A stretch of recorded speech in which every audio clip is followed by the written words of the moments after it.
You ask Tiger to solve. This deals with linear equations with one unknown. The final result is q equals -7.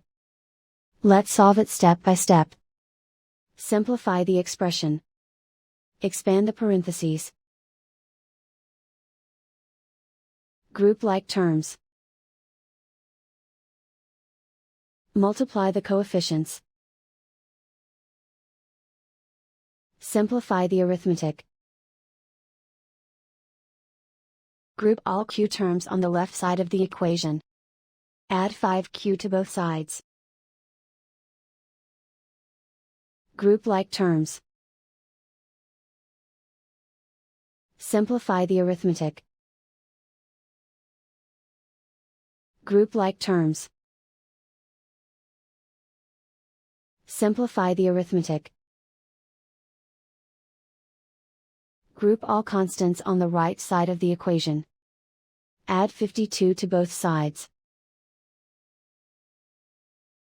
Simplify the arithmetic.